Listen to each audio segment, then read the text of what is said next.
നമസ്കാരം എല്ലാ പ്രേക്ഷകർക്കും മറ്റൊരു വാർത്താ ഈവനിംഗിലേക്ക് സ്വാഗതം. നിറയെ വാർത്തകളുണ്ട്, വിശേഷങ്ങളുണ്ട്. നമ്മൾ ഒരുമിച്ച് ഒരു മണിക്കൂർ വാർത്താ നേരം പങ്കിടാൻ പോവുകയാണ്. എല്ലാ പ്രേക്ഷകർക്കും സ്വാഗതം.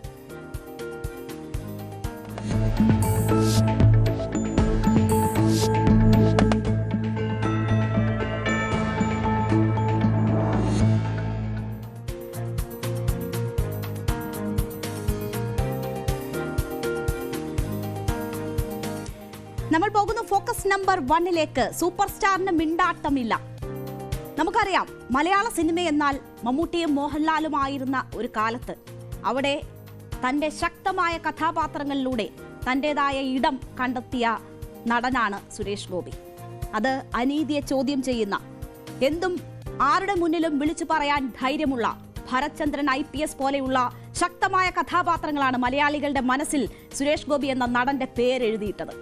ആ സുരേഷ് ഗോപി MP ആയതിനു ശേഷം, കേന്ദ്രമന്ത്രി ആയതിനു ശേഷം പലപ്പോഴും മാധ്യമങ്ങൾക്ക് മുന്നിലെത്തുമ്പോൾ അറിയാതെയെങ്കിലും ഭരത്ചന്ദ്രൻ IPS ആയി പോകുന്നുണ്ടോ എന്ന് തോന്നിക്കുന്ന ഒരുപാട് സന്ദർഭങ്ങൾ ഉണ്ടായിട്ടുണ്ട്. അതുപോലെയുള്ള ആക്ഷനും ഡയലോഗും ഒക്കെ സുരേഷ് ഗോപിയുടെ ഭാഗത്തു നിന്നും ഉണ്ടായിട്ടുണ്ട്. പക്ഷേ സുരേഷ് ഗോപിയുമായി ബന്ധപ്പെട്ട് വളരെ ഗുരുതരമായ ആരോപണങ്ങൾ ഉയർന്ന, വോട്ടർ പട്ടികയിലെ ക്രമക്കേടുമായി ബന്ധപ്പെട്ട് ഉയർന്ന സമയത്ത് ഇപ്പോൾ സുരേഷ് ഗോപിക്ക് മിണ്ടാട്ടമില്ല. നേരത്തെ കന്യാസ്ത്രീകളുടെ വിഷയവുമായി ബന്ധപ്പെട്ട്, അറസ്റ്റുമായി ബന്ധപ്പെട്ട് വലിയ പ്രശ്നങ്ങൾ ഉടലെടുത്തപ്പോൾ സുരേഷ് ഗോപിക്ക് മിണ്ടാട്ടമില്ല. ഇതാണ് സാഹചര്യം. എന്തായാലും വോട്ടർ പട്ടിക ക്രമക്കേടുമായി ബന്ധപ്പെട്ട് കൂടുതൽ വിവരങ്ങൾ പുറത്തു വരികയാണ്. തൃശൂരിൽ നടന്ന തട്ടിപ്പിന്റെ കൂടുതൽ തെളിവുകൾ നേതാക്കൾ പുറത്തുവിടുകയാണ്. ഇന്ന് കൂടുതൽ കടുത്ത ആരോപണങ്ങളുമായി അനിൽ അക്കര രംഗത്ത് വന്നു. സുരേഷ് ഗോപിയുടെ സഹോദരൻ സുഭാഷ് ഗോപിക്കും ഭാര്യയ്ക്കും ഇരട്ട വോട്ട് മാത്രമല്ല ഉള്ളത്, അവർക്ക് ഇരട്ട ഐഡന്റിറ്റി കാർഡും തെരഞ്ഞെടുപ്പ് ഐഡന്റിറ്റി കാർഡും ഉണ്ട് എന്ന വളരെ ഗുരുതരമായ ആരോപണമാണ് ഉന്നയിച്ചിരിക്കുന്നത്. 2 തിരിച്ചറിയൽ കാർഡ് വെക്കുന്നത് ഒരു തരത്തിലും ന്യായീകരിക്കാൻ കഴിയുന്ന കാര്യമല്ല. ഒരു വോട്ടർ ID കാർഡ് മാത്രമേ കൈവശം വെക്കാൻ പാടുള്ളൂ എന്ന ചട്ടമിരിക്കെയാണ് ഇവർ 2 തെരഞ്ഞെടുപ്പ് ID കാർഡുകൾ സൂക്ഷിക്കുന്നത് എന്ന ഗുരുതരമായ ആരോപണമാണ് തെളിവ് സഹിതം ഇന്ന് അനിൽ അക്കര ഫേസ്ബുക്കിലൂടെ ആരോപിച്ചിരിക്കുന്നത്. VS സുനിൽകുമാർ നേരത്തെ തന്നെ രേഖാമൂലം പരാതി നൽകിയിട്ടുള്ള വ്യക്തിയാണ്. VS സുനിൽകുമാർ ഇന്ന് മുഖ്യ തെരഞ്ഞെടുപ്പ് കമ്മീഷണറെ കണ്ട് ആ വിഷയവുമായി ബന്ധപ്പെട്ടുള്ള സിറ്റിംഗിൽ ഹാജരായിരിക്കുകയാണ്. മാത്രവുമല്ല, ഗുരുതരമായ ആരോപണങ്ങൾ അദ്ദേഹം ഉന്നയിക്കുന്നു. LDF സ്ഥാനാർത്ഥിയായിരുന്ന VS സുനിൽകുമാർ പറയുന്നത്, തെളിവുകൾ സത്യവാങ്മൂലമായി നൽകണമെന്ന് പറയാൻ കമ്മീഷന് യാതൊരു അധികാരവുമില്ല. വോട്ടർ പട്ടികയിൽ ആകെ തട്ടിപ്പാണ്. കമ്മീഷന്റെ വിശ്വാസ്യത തന്നെ ചോദ്യം ചെയ്യപ്പെടുന്ന സാഹചര്യമാണ് ഉണ്ടായിട്ടുള്ളത് എന്നുകൂടി VS സുനിൽകുമാർ പറഞ്ഞു. VS സുനിൽകുമാറിന്റെ വാക്കുകൾ കേൾക്കാം. 24 പാരഗ്രാഫുള്ള ഒരു വിശദമായ മറുപടി ഞാൻ കൊടുത്തിട്ടുണ്ട്. ഒന്നാമത്, ഇലക്ഷൻ കമ്മീഷന് ഇങ്ങനെ ഒരു ഫ്രോഡ് നടന്ന സാഹചര്യത്തിൽ ഇങ്ങനെ ഒരു നോട്ടീസ് കൊടുക്കാനുള്ള അധികാരം ഇലക്ഷൻ കമ്മീഷൻ നിയമപ്രകാരമില്ല. ആ നിയമത്തിന് വിരുദ്ധമായിട്ടാണ് ഇപ്പോൾ ഇലക്ഷൻ കമ്മീഷൻ രാഹുൽ ഗാന്ധിക്കാണെങ്കിലും ഇപ്പോൾ എനിക്കാണെങ്കിലും ഇങ്ങനെ ഒരു നോട്ടീസ് തന്നിരിക്കുന്നത്. ഞാൻ ആവശ്യപ്പെട്ടിരിക്കുന്ന ഒരു കാര്യം, 22/1/2024 വോട്ടർ പട്ടിക പുറത്തിറങ്ങിയ ശേഷം 4/4/2024 മറ്റൊരു വോട്ടർ പട്ടിക കൂടി പുറത്തിറങ്ങിയിട്ടുണ്ട്. ഈ കാലഘട്ടത്തിൽ വോട്ടർമാരെ ചേർക്കുന്നതുമായി ബന്ധപ്പെട്ടുകൊണ്ട് നിയമപ്രകാരം പാലിക്കേണ്ടതായിട്ടുള്ള യാതൊരു നടപടികളും സ്വീകരിക്കാതെയാണ് ആ നിയമ നടപടിയെ സംബന്ധിച്ചുള്ള പ്രൊസീഡിംഗ്സ് ഏതൊക്കെയാണെന്നുള്ളത് ഞാൻ കൊടുത്തിരിക്കുന്ന വിശദീകരണത്തിൽ വളരെ വിശദമായി പറഞ്ഞിട്ടുണ്ട്. ഇന്നലെ മുതൽ നാടകീയ സംഭവങ്ങളാണ് തൃശൂരിൽ അരങ്ങേറുന്നത്. വലിയ പ്രതിഷേധം ഇതുമായി ബന്ധപ്പെട്ട് ഉണ്ടായിരിക്കുകയാണ്. CPM പ്രവർത്തകർ MP-യുടെ ഓഫീസിലേക്ക് മാർച്ച് നടത്തുന്നു. അവിടെ ബോർഡിൽ കരിയോയിൽ ഒഴിക്കുന്നു. അത് വലിയ പ്രകോപനമായി മാറുന്നു. BJP പ്രവർത്തകർ തിരിച്ച് പ്രതിഷേധ മാർച്ച് നടത്തുമ്പോൾ അത് CPM ജില്ലാ കമ്മിറ്റി ഓഫീസിലെത്തുന്നു. അവിടെയും വളരെ നാടകീയ രംഗങ്ങൾ അരങ്ങേറുന്നു. അതൊരു സംഘർഷത്തിലേക്ക് വരെ പോകുന്ന സാഹചര്യമുണ്ടാകുന്നു. പോലീസ് ലാത്തി വീശുന്നു. വലിയ പ്രതിഷേധങ്ങൾ ഇന്നും തൃശൂരിൽ നടന്നുകൊണ്ടിരിക്കുകയാണ്. വലിയ രീതിയിലുള്ള ഏറ്റുമുട്ടലിലേക്കും സംഘർഷങ്ങളിലേക്കും പോകും ഈ പ്രതിഷേധങ്ങൾ എന്ന് തോന്നിയ സാഹചര്യങ്ങൾ പോലും അവിടെ ഉണ്ടായി. CPM BJP പ്രവർത്തകർ തമ്മിലുണ്ടായ സംഘർഷത്തിൽ ഏതാണ്ട് 70 പേർക്കെതിരെ കേസെടുത്തിരിക്കുകയാണ്. 40 BJP പ്രവർത്തകർക്കും 30 CPM പ്രവർത്തകർക്കുമെതിരെയാണ് ഈ കേസെടുത്തിട്ടുള്ളത്. വലിയ രീതിയിൽ രാഷ്ട്രീയ ആയുധമാക്കി ഇതിനെ കൊണ്ടുവരികയാണ് CPM-ഉം കോൺഗ്രസും ചെയ്യുന്നത്. അതിനെ പ്രതിരോധിക്കാനുള്ള നടപടികളാണ് BJP-യുടെ ഭാഗത്തു നിന്നും ഉണ്ടാകുന്നത്. അപ്പോൾ ഈ വിവാദങ്ങൾ ഇങ്ങനെ കൊടുമ്പിരികൊണ്ടിരിക്കെ, ഓഫീസിന് മുന്നിൽ വലിയ പ്രതിഷേധമുണ്ടായിരിക്കെ തിരിച്ച് BJP പ്രവർത്തകർ പ്രതിഷേധ മാർച്ച് നടത്തുകയാണ്. ഇന്ന് നാടകീയമായി 12:30 ജില്ലയിലേക്ക് സുരേഷ് ഗോപി എത്തുന്നത്. സുരേഷ് ഗോപി ആദ്യം പോയത് ഛത്തീസ്ഗഡിൽ അക്രമത്തിനിരയായ കന്യാസ്ത്രീയുടെ വീട്ടിലേക്കാണ്. അവരിൽ ഒരാളായ സിസ്റ്റർ പ്രീതി മേരിയുടെ വീട്ടിൽ എത്തി ബന്ധുക്കളെ കാണാനാണ് സുരേഷ് ഗോപി എത്തിയത്. 12:30 എത്തിയ സുരേഷ് ഗോപി ഏതാണ്ട് 15 മിനിറ്റ് അവിടെ ചെലവഴിച്ചു. അവരുമായി ആശയവിനിമയങ്ങൾ നടത്തി. നമുക്കറിയാം, ഈ വിഷയം സംസ്ഥാനമാകെ വളരെ സജീവമായി ചർച്ച ചെയ്യുന്ന സമയത്ത് സുരേഷ് ഗോപി ഇതിനെക്കുറിച്ച് പ്രതികരിച്ചിട്ടില്ല, വന്നിട്ടില്ല, ഇവരെ കണ്ടിട്ടില്ല. പക്ഷേ അതൊന്ന് തണുത്തതിന് ശേഷമാണ് ഇന്ന് വോട്ടർ പട്ടിക വിവാദം വളരെ സജീവമായി ചർച്ച ചെയ്യുമ്പോൾ അതിൽ ഒരു അക്ഷരം പോലും മറുപടി പറയാത്ത സുരേഷ് ഗോപി ആ വീട്ടിലെത്തി അവരുമായി ആശയവിനിമയങ്ങൾ നടത്തുന്നത്. അവരുടെ ഈ വിഷയത്തിൽ താൻ ഇടപെട്ടിരുന്നു എന്നുള്ള കാര്യം ഉൾപ്പെടെ ബന്ധുക്കളോട് സുരേഷ് ഗോപി പറഞ്ഞു. അങ്ങനെ പറഞ്ഞതായി പിന്നീട് ബന്ധുക്കൾ മാധ്യമങ്ങളെ അറിയിക്കുകയായിരുന്നു. കേസിന്റെ FIR റദ്ദാക്കണമെന്നാവശ്യപ്പെട്ടെങ്കിലും കോടതിയുടെ പരിഗണനയിലുള്ള വിഷയമാണെന്നാണ് മന്ത്രി മറുപടി നൽകിയതെന്ന് ഈ പ്രീതി മേരിയുടെ സഹോദരൻ ബൈജു പിന്നീട് മാധ്യമങ്ങളോട് പറഞ്ഞു. ഏതാണ്ട് 15 മിനിറ്റ് സുരേഷ് ഗോപി അവിടെ ചെലവഴിച്ചു. ഇപ്പോ അതിനുശേഷം ഈ വീട്ടിൽ നിന്ന് സുരേഷ് ഗോപി ഇറങ്ങി വരുമ്പോൾ വീണ്ടും മാധ്യമങ്ങൾ തേടുകയാണ് സുരേഷ് ഗോപിയുടെ പ്രതികരണത്തിനായി. ഇത്ര ഗുരുതരമായ ആരോപണങ്ങൾ ഉന്നയിക്കുന്നു. ഇന്നലെ സഭയിലേക്ക് പുറപ്പെടും മുൻപ് സുരേഷ് ഗോപിയുടെ പ്രതികരണം തേടിയിരുന്നു. ഒരക്ഷരം മിണ്ടാതെ ആ മൈക്കിലേക്കൊന്ന് നോക്കുക പോലും ചെയ്യാതെ സുരേഷ് ഗോപി പോയി. ഇന്ന് മാധ്യമങ്ങളോട് കാണുമ്പോൾ വീണ്ടും മാധ്യമങ്ങൾ പ്രതികരണം ചെയ്യുമ്പോൾ സുരേഷ് ഗോപിക്ക് പറയാനുണ്ടായിരുന്നത് ഒരൊറ്റ വാചകം മാത്രമാണ്: ഇത്രത്തോളം ചെയ്തല്ലോ, നന്ദി എന്നൊരു വാക്ക് മാത്രം.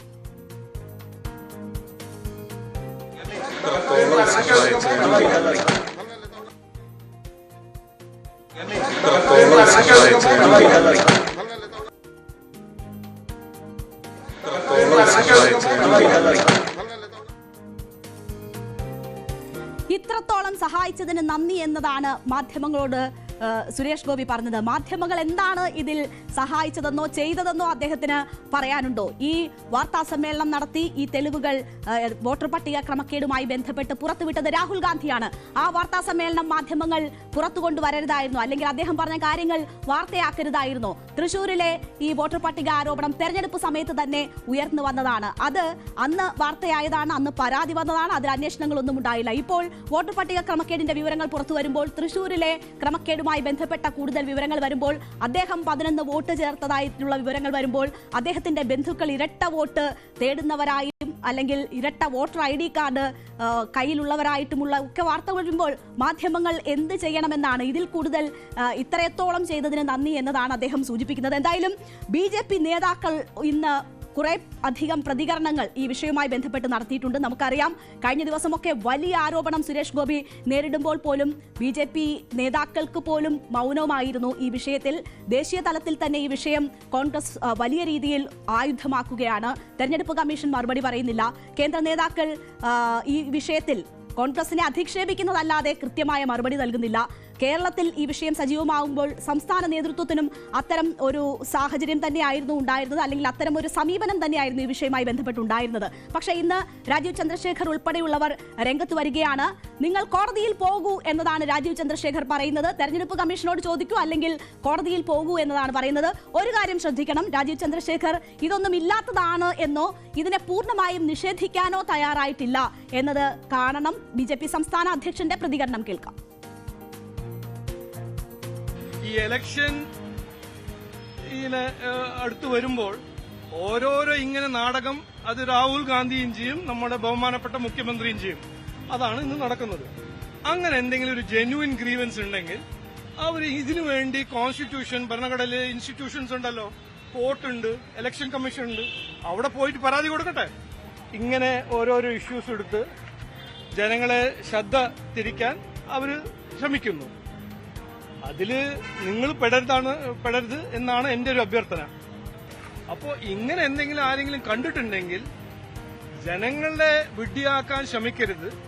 അവർ പോയി ഇലക്ഷൻ കമ്മീഷനിൽ പരാതി കൊടുക്കുക, അല്ലെങ്കിൽ കോർട്ടിൽ പരാതി കൊടുക്കുക. അതല്ല ചെയ്യേണ്ടത്.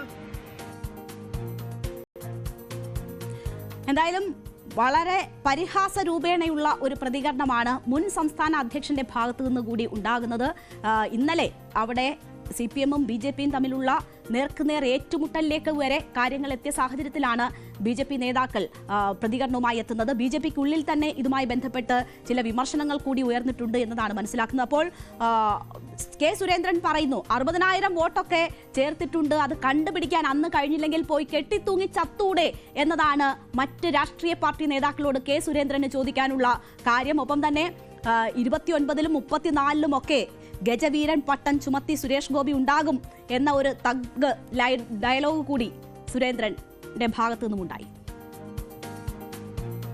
2029 ഉണ്ടാവും, 2034-ലും സുരേഷ് ഗോപി ഇവിടെ തന്നെ ഉണ്ടാവും. ഇനിയും വോട്ട് ചേർക്കും, ഇനിയും ജയിക്കും. കൂറുനാലികൾ ഓലിയിടുക, നെറ്റിപ്പട്ടം കെട്ടിയ ഗജവീരൻ ഇവിടെ തന്നെ ഉണ്ടാവും. ഇവിടെ തന്നെ ഉണ്ടാവും. ആവശ്യത്തിന് വിടും. പാർട്ടിയല്ലല്ല, പാർട്ടി പറയേണ്ട കാര്യങ്ങൾ പാർട്ടി പറയും. അതിനാണല്ലോ ഞങ്ങൾ ഇവിടെ ഇരിക്കുന്നത്. പാർട്ടിയാണ് തെരഞ്ഞെടുപ്പ് നടത്തിയത്. അത് സംബന്ധിച്ച് എന്ത് സംശയം ഉണ്ടെങ്കിലും ഞങ്ങൾ പാർട്ടിക്കാരായിട്ടുള്ള ആൾക്കാരോട് നിങ്ങൾക്ക് ഏത് സംശയവും ചോദിക്കും, അതൊക്കെ ആവശ്യമുള്ളപ്പോൾ അദ്ദേഹം വിളിക്കും. ഞാൻ ഒരു കാര്യം മാത്രം നിങ്ങളോട്, ഒറ്റ കാര്യം ഞാൻ പറയാം നിങ്ങളോട്.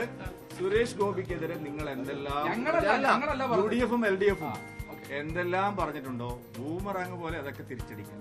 ഇതും ഞാൻ പറയുന്നു, സുരേഷ് ഗോപിക്ക് അദ്ദേഹത്തിന്റെ ജനപിന്തുണ വർദ്ധിക്കാൻ മാത്രമേ ഈ ആരോപണങ്ങൾ ഉപകാരമായിട്ടുള്ളൂ എന്നാണ് എന്റെ വ്യക്തിപരമായ അഭിപ്രായം. എന്തായാലും അണികൾക്ക് ഇനി പ്രതികരണമില്ല എന്നൊരു വിഷമം വേണ്ട. അവരെ സന്തോഷിപ്പിക്കുന്ന തരത്തിലുള്ള ഒരു പ്രതികരണം കെ സുരേന്ദ്രന്റെ ഭാഗത്തു നിന്നും ഉണ്ടായിരിക്കുകയാണ്. പക്ഷേ ജോർജ് കുര്യന് വലുതെ കാര്യമായ ഒന്നും ഈ വിഷയത്തിൽ പ്രതികരിക്കാനുണ്ടായില്ല.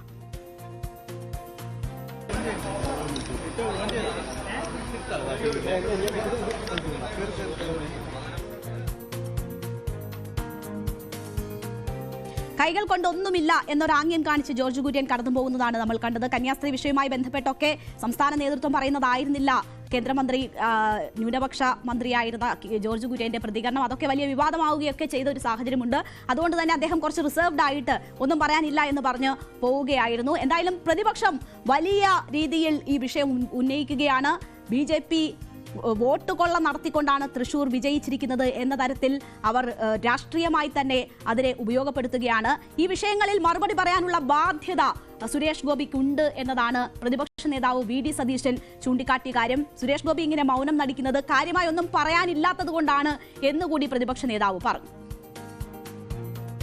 ഈ വിഷയം രാഹുൽ ഗാന്ധി കൊണ്ടുവന്നപ്പോൾ രാജ്യം മുഴുവൻ ഇത് ചർച്ചയായപ്പോൾ തൃശൂരിലെ വിഷയം കൊണ്ടുവന്നു. തീർച്ചയായിട്ടും അവിടെ വിജയിച്ച MP എന്നുള്ള നിലയിൽ അദ്ദേഹത്തിനും അദ്ദേഹത്തിന്റെ പാർട്ടിക്കും അതിൻ്റെ അകത്ത് ഉത്തരം പറയാനുള്ള പൂർണ്ണമായ ബാധ്യതയുണ്ട്. അവരത് പറഞ്ഞേ മതിയാവും, അവരത് പറയണം. വ്യാപകമായ ക്രമക്കേടുകൾ നടന്നിട്ടുണ്ട്. BJP പ്രതിക്കൂട്ടിൽ നിൽക്കുകയാണ് രാജ്യത്ത് ഉടനീളം. സംസ്ഥാനത്ത് തൃശ്ശൂരിലെ കേസിൽ അവർ പ്രതിക്കൂട്ടിൽ നിൽക്കുകയാണ്. അപ്പൊ അവര് തെറ്റ് ചെയ്തിട്ടില്ലെങ്കിൽ അവർ പറയട്ടെ, ഞങ്ങളൊന്നും മിണ്ടില്ല, നിങ്ങൾ ഞങ്ങളോട് ചോദിക്കാൻ നിൽക്കണ്ട എന്ന് പറയുന്നത് ഉത്തരവാദിത്തപ്പെട്ട സ്ഥാനങ്ങളിൽ ഇരിക്കുന്നവർക്ക് യോജിച്ചാൽ. ഇപ്പൊ നാളെ ഞാനാണ്, എനിക്കെതിരെ നിങ്ങളൊരു തെറ്റായ കാര്യം പറഞ്ഞാൽ എനിക്കത് എന്റെ അവകാശമല്ലേ. അപ്പോൾ വ്യക്തിപരവും രാഷ്ട്രീയവുമായി അതിഗുരുതരമായ ആരോപണങ്ങളാണ് സുരേഷ് ഗോപിക്ക് നേരെ ഉണ്ടാകുന്നത്. അതിൽ കൃത്യമായ മറുപടി പറയാനുള്ള ബാധ്യത സുരേഷ് ഗോപിയെ സംബന്ധിച്ചുണ്ട്. നമുക്കറിയാം, ജനാധിപത്യത്തിന്റെ ഏറ്റവും അടിസ്ഥാനം എന്ന് പറയുന്നത് സുതാര്യമായി നടക്കുന്ന, കൃത്യമായി നടക്കുന്ന തെരഞ്ഞെടുപ്പുകളാണ്. ആ തെരഞ്ഞെടുപ്പ് അട്ടിമറിക്കപ്പെട്ടു, അതിന് സ്ഥാനാർത്ഥിയായ സുരേഷ് ഗോപി കൂട്ടുനിന്നു എന്ന തരത്തിലുള്ള വലിയ ഗൗരവമുള്ള ആരോപണങ്ങൾ അദ്ദേഹത്തിനെതിരെ ഉയരുമ്പോൾ അതിലെന്താണ് വസ്തുത എന്ന് പറയാനുള്ള ബാധ്യത അദ്ദേഹത്തിനുണ്ട്. അദ്ദേഹത്തെ തെരഞ്ഞയച്ച ജനങ്ങൾക്ക് അദ്ദേഹത്തിന് എന്താണ് പറയാനുള്ളത് എന്നത് അറിയാനുള്ള അവകാശവുമുണ്ട്. അപ്പോൾ അത് പാലിക്കുക എന്നതാണ് സുരേഷ് ഗോപി എന്ന നടനെ, ജനപ്രതിനിധിയെ സംബന്ധിച്ച് ചെയ്യാനുള്ളത്. അദ്ദേഹം ഒരു നടൻ മാത്രമല്ല, ജനപ്രതിനിധിയാണ്. ആ ബോധം അദ്ദേഹത്തിനുണ്ടാകണം. മാത്രവുമല്ല, ചോദ്യങ്ങൾക്ക് മറുപടി പറയുന്നതാണ് ഹീറോയിസം എന്നത് കൂടി സുരേഷ് ഗോപി എന്ന നടൻ മനസ്സിലാക്കണം.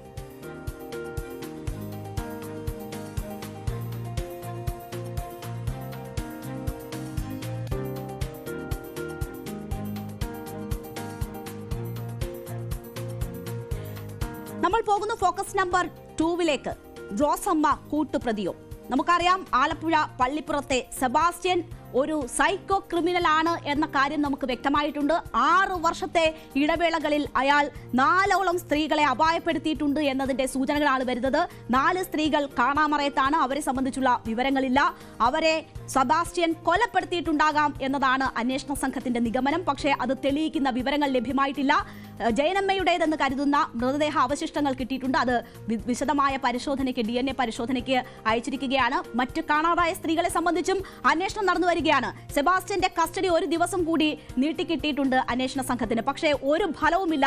യാതൊരു തരത്തിലും സെബാസ്റ്റ്യൻ ഈ അന്വേഷണവുമായി സഹകരിക്കുന്നില്ല എന്നത് അന്വേഷണ സംഘത്തെ കുടുക്കുകയാണ്, വലയ്ക്കുകയാണ്. അവരുടെ ഇപ്പോഴുള്ള നീക്കം എന്ന് പറയുന്നത് സെബാസ്റ്റ്യനോട് അടുപ്പമുള്ള ആളുകൾ, അവരിൽ നിന്ന് മാക്സിമം വിവരങ്ങൾ തേടുക, ഈ കേസിനെ മുന്നോട്ട് കൊണ്ടുപോകാൻ കഴിയുന്ന സാധ്യമാകുന്ന തരത്തിലുള്ള കൂടുതൽ വിവരങ്ങൾ തേടുക എന്നതാണ് അന്വേഷണ സംഘത്തിന് മുമ്പിലുള്ള ഇപ്പോഴത്തെ വഴി. അവർ അത് പ്രയോജനപ്പെടുത്താനുള്ള നീക്കങ്ങളാണ് നടക്കുന്നത്. നമുക്കറിയാം, ഈ കേസുമായി ബന്ധപ്പെട്ട് നിരവധി വിവരങ്ങളാണ് ഞങ്ങളുടെ പ്രതിനിധി ശരണ്യ സ്നേഹജൻ പുറത്തു കൊണ്ടുവന്നത്. അതിൽ ഏറ്റവും പ്രധാനപ്പെട്ടതായിരുന്നു സെബാസ്റ്റ്യന്റെ പെൺ സുഹൃത്തായ റോസമ്മ എന്ന സ്ത്രീയുമായി ബന്ധപ്പെട്ടുള്ള വിവരങ്ങൾ. ആ സ്ത്രീയെ ശരണ്യ സ്നേഹജൻ കാണുകയും അവരിൽ നിന്ന് കൂടുതൽ വിവരങ്ങൾ തേടുകയും ചെയ്തിരുന്നു.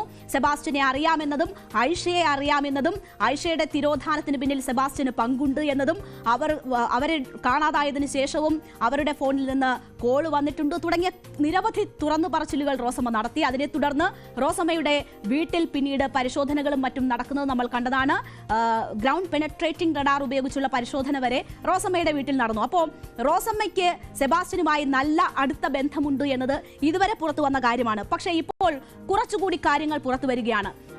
റോസമ്മയെ അറിയുന്ന, സെബാസ്റ്റ്യനെ അറിയുന്ന, ഇരുവരെയും അറിയുന്ന മറ്റൊരു വ്യക്തി കൂടി ഈ രംഗത്തേക്ക് വരികയാണ്. അദ്ദേഹത്തിന്റെ തുറന്നു പറച്ചിലുകളാണ് നമുക്ക് ലഭിച്ചുകൊണ്ടിരിക്കുന്നത്. അതിൽ ആ വ്യക്തി പറയുന്ന പ്രധാനപ്പെട്ട കാര്യം എന്ന് പറയുന്നത്, ഈ സെബാസ്റ്റ്യനുമായി 2023 വരെ റോസമ്മയ്ക്ക് ബന്ധമുണ്ടായിരുന്നു എന്നതാണ്. നോക്കൂ, വളരെ വർഷങ്ങൾക്ക് മുൻപ് ബന്ധമുണ്ടായിരുന്നു. അത് അപ്പോൾ തന്നെ ഐഷയുടെ തിരോധാനത്തിന് ശേഷം അത് അവസാനിച്ചു എന്നതായിരുന്നു റോസമ്മ ന്യൂസ് 18നോട് പറഞ്ഞിരുന്നത്. പക്ഷേ അങ്ങനെ ആയിരുന്നില്ല കാര്യങ്ങൾ എന്നത് വ്യക്തമാവുകയാണ്. റോസമ്മയെ സംശയ നിഴലിൽ നിർത്തുന്ന പുതിയ വെളിപ്പെടുത്തലുകളാണ് ഇപ്പോൾ ഉണ്ടായിരിക്കുന്നത്. റോസമ്മ പറയുന്നത് കള്ളമാണെന്ന് കുടുംബവുമായി അടുത്ത ബന്ധമുള്ള നൌഷാദ് ന്യൂസ് 18നോട് വെളിപ്പെടുത്തിയിരിക്കുകയാണ്. അപ്പോൾ റോസമ്മ ഇതുവരെ പറഞ്ഞതിൽ ചില പിശകുകൾ ഉണ്ട്, അല്ലെങ്കിൽ പൊരുത്തപ്പെടാത്ത ചില കാര്യങ്ങൾ ഉണ്ടായിരുന്നു എന്നത് മാത്രമാണ് നമുക്കുണ്ടായിട്ടുള്ള സംശയം. ഒപ്പം തന്നെ അന്വേഷണ സംഘത്തിനും റോസമ്മയെക്കുറിച്ച് അത്തരം ചില സംശയങ്ങൾ ഉണ്ടായിരുന്നു. അതിന്റെ ഭാഗമായി ചില പരിശോധനകൾ അവിടെ നടന്നു. പക്ഷേ നൌഷാദ് തുറന്നു പറയുമ്പോൾ അത് സെബാസ്റ്റ്യനുമായും റോസമ്മയുമായും അടുത്ത ബന്ധമുള്ള വ്യക്തിയാണ്. അങ്ങനെ അടുത്ത ബന്ധമുള്ള ഒരാൾ കാര്യങ്ങൾ തുറന്നു പറയുമ്പോൾ സംശയത്തിന്റെ നിഴലിലാവുകയാണ് റോസമ്മ. റോസമ്മയുടെ വീട്ടിൽ സെബാസ്റ്റ്യന്റെ സാന്നിധ്യം 2023 വരെ ഉണ്ടായിരുന്നു എന്ന് നൌഷാദ് ഉറപ്പിക്കുമ്പോൾ അവിടെ റോസമ്മ സംശയ നിഴലിലാകുന്നു. കാരണം ന്യൂസ് 18നോട് തന്നെ റോസമ്മ പറഞ്ഞ കാര്യങ്ങൾ തെറ്റെന്ന് വരികയാണ്. നൌഷാദിന്റെ വാക്കുകൾ കേൾക്കാം. റോസമ്മ പറയുന്ന ഒരു 100-90% കാര്യങ്ങളും വാസ്തവവിരുദ്ധമായിട്ടുള്ള കാര്യങ്ങളാണ് റോസമ്മ പറയാറുള്ളത്. റോസമ്മ ആദ്യമേ സെബാസ്റ്റ്യനെ അറിയില്ല എന്ന് പറഞ്ഞു, അത് വരാറില്ല എന്ന് പറഞ്ഞു. ഐഷയാണ് ഈ സെബാസ്റ്റ്യനെ റോസമ്മക്ക് പരിചയപ്പെടുത്തി കൊടുത്തതെന്ന് പറഞ്ഞു. ഐഷേനെ സംബന്ധിച്ചിടത്തോളം നമുക്ക് നന്നായിട്ട് അറിയാവുന്നതാണ്. അവർക്ക് അങ്ങനെ വരാറുണ്ടായിരുന്ന ആളാണ്. എൻ്റെ വീട്ടിൽ സ്ഥിരം വന്നുകൊണ്ടിരുന്ന ആളാണ്. നമ്മുടെ വീടുമായിട്ട് അടുത്ത ബന്ധമുണ്ടായിരുന്നതാണ്. ഈ ഐഷാനെ കാണാതായതിനു ശേഷം റോസമ്മ ആദ്യം പറയുന്നത് പോലെ ആദ്യത്തെ 2-3 ദിവസമൊന്നും അന്വേഷണമൊന്നും ഇല്ലായിരുന്നു. ആങ്ങളയുടെ വീട്ടിലാണ് ഐഷ താമസിച്ചുകൊണ്ടിരുന്നത് കുറച്ചു കാലം. ആ ഇടക്കാലം കൊണ്ട് അവരുടെ ഫാമിലിയിൽ ചെറിയ എന്തോ ഒരു പ്രശ്നങ്ങളുണ്ടായിരുന്നു. അതുകൊണ്ട് തന്നെയാണ് ആദ്യമേ ഇവർ റോസമ്മ വന്ന് പറഞ്ഞത് കൊണ്ടിട്ടാണ് ഇവർ അധികം ഗവനിക്കാതിരുന്നത്. അപ്പോൾ റോസമ്മയ്ക്കെതിരെ കടുത്ത ഗുരുതരമായ ആരോപണങ്ങളാണ് ഈ നൌഷാദ് ഉന്നയിക്കുന്നത്. റോസമ്മ സെബാസ്റ്റ്യനുമായി 2023 വരെ ബന്ധമുണ്ടായിരുന്നു എന്നത് ഉറപ്പിക്കുന്നു. മറ്റൊരു സംശയം, ഐഷയുടെ തിരോധാനവുമായി ബന്ധപ്പെട്ടാണ് റോസമ്മ ഡയറക്റ്റായി ഇൻവോൾവ് ആയിട്ടുള്ളത്. ഐഷ റോസമ്മയുടെ വീട്ടിലുണ്ടായിരുന്നു, റോസമ്മയ്ക്ക് ഒരു സഹായിയായിരുന്നു എന്നൊക്കെ റോസമ്മ പറഞ്ഞിട്ടുള്ളതാണ്. പക്ഷേ ആയിഷയുടെ പേരിലുണ്ടായിരുന്ന വസ്തു പിന്നീട് കൈമാറി. ആ കൈമാറ്റത്തിന് റോസമ്മയുടെ സഹായം സെബാസ്റ്റ്യൻ ഉണ്ടായിരുന്നു. ആ കൈമാറ്റത്തിലൂടെ സാമ്പത്തിക നേട്ടം റോസമ്മ ഉണ്ടാക്കിയിട്ടുണ്ട് എന്നൊരു ആരോപണം കൂടി നൌഷാദ് പറയുകയാണ്. അപ്പോൾ സാമ്പത്തിക ഇടപാടുകൾ ഈ കാണാതായ സ്ത്രീകളുമായി ബന്ധപ്പെട്ട എല്ലാം സെബാസ്റ്റ്യൻ ഉണ്ടായിരുന്നു. അവരിൽ നിന്ന് പണവും സ്വർണവും ഒക്കെ അദ്ദേഹം ഈ സെബാസ്റ്റ്യൻ എന്ന് പറയുന്ന വ്യക്തി തട്ടി എടുത്തിട്ടുണ്ടായിരുന്നു. അത് കേസുകൾ തിരിമറി നടത്താനും തെളിവുകൾ നശിപ്പിക്കാനും ഒപ്പം തന്നെ മറ്റ് സമ്പാദ്യമായിട്ടുമൊക്കെ ഉപയോഗിച്ചിരുന്നു. അപ്പോൾ സാമ്പത്തിക ഇടപാടിൽ കൂടി റോസമ്മയ്ക്ക് പങ്കുണ്ട് എന്ന ഗുരുതരമായ ആരോപണം നൌഷാദ് ഉന്നയിക്കുകയാണ്. 2 തവണ ആ ഭൂമി കൈമാറിയിട്ടുണ്ടെന്നും ഈ ആയിഷയുടെ മക്കളിൽ നിന്ന് പോലും സാമ്പത്തിക നേട്ടം ഇവർ ഉണ്ടാക്കിയിട്ടുണ്ട് എന്നും ആ വസ്തുവിൽ ഇടപാടുകളിൽ ഇവർ സാമ്പത്തികമായി ലാഭമുണ്ടാക്കിയിട്ടുണ്ട് എന്നുമാണ് നൌഷാദ് പറയുന്നത്. ഐഷ മേടിച്ചിരിക്കുന്ന ഈ വസ്തു എന്ന് പറഞ്ഞു കഴിഞ്ഞാൽ ഐഷയുടെ പേരിലല്ലായിരുന്നു. മൂത്ത മകൻ മജീദ് എന്ന് പറയുന്ന ആളുടെ പേരിലായിരുന്നു. അന്വേഷണ സംഘത്തിന് മജീദിന്റെ നമ്പറെല്ലാം നമ്മൾ തന്നെയാണ് സംഘടിപ്പിച്ച് കൊടുക്കുകയും ചെയ്തിട്ടുള്ളത്. ഈ മകന്റെ പേരിൽ കിടന്നേച്ച വസ്തു അതിന്റെ ആദ്യത്തെ ഇടനിലക്കാരനെന്ന് പറയുന്നതും ഈ റോസമ്മ തന്നെയായിരുന്നു. റോസമ്മയുടെ പുരയിടത്തിനോട് ചേർന്നാണ് ഈ വസ്തുവും കിടന്നേച്ചത്. ഐഷ എന്നല്ല, ഇവരെ ഒരു മനുഷ്യനെയും അതിലൂടെ വഴി നടത്താൻ സമ്മതിക്കുന്നില്ലായിരുന്നു. ഇനിയുമുണ്ട് ഗുരുതരമായ ആരോപണങ്ങൾ. ഇവർ അല്പം ക്രിമിനൽ മനോഭാവമൊക്കെ ഉള്ള ആളായിരുന്നു. അയൽക്കാരുമായി എപ്പോഴും വഴക്കായിരുന്നു. തീയിടലുമായി ബന്ധപ്പെട്ടൊക്കെ അയൽക്കാരുമായി വഴക്കിരുന്നു. വണ്ടി ഇടിച്ചിട്ട് നിർത്താതെ പോയതുമായി ബന്ധപ്പെട്ട് ഇവർക്കെതിരെ ആരോപണങ്ങളുണ്ട്. അങ്ങനെയൊക്കെ ഉള്ള ആരോപണങ്ങൾ നൌഷാദ് പറയുന്നു. ഇനിയുള്ള ഗുരുതരമായ ആരോപണം റോസമ്മ പറഞ്ഞത് റോസമ്മ ആ വീട്ടിൽ ഒറ്റയ്ക്കാണ് ഇതുവരെ ഉണ്ടായിരുന്നത് എന്നതാണ്. പക്ഷേ അവിടെ ജൂലി എന്ന് പറയുന്ന ഒരു യുവതിയും 7 വയസ്സുകാരനായ ഒരു മകനും ആ വീട്ടിലുണ്ടായിരുന്നു എന്നതാണ് ഇപ്പോൾ നൌഷാദ് പറയുന്നത്. അപ്പോൾ ആ യുവതി ആ വീട്ടിലുണ്ടായിരുന്നു, പക്ഷേ ആരുമായും അവരെ അധികം ഇടപെടാൻ അനുവദിക്കില്ലായിരുന്നു. അവർക്ക് മാനസികമായി നല്ല ബുദ്ധിമുട്ടുണ്ടായതായി അവരോട് സംസാരിക്കുമ്പോൾ മനസ്സിലായിട്ടുണ്ട്.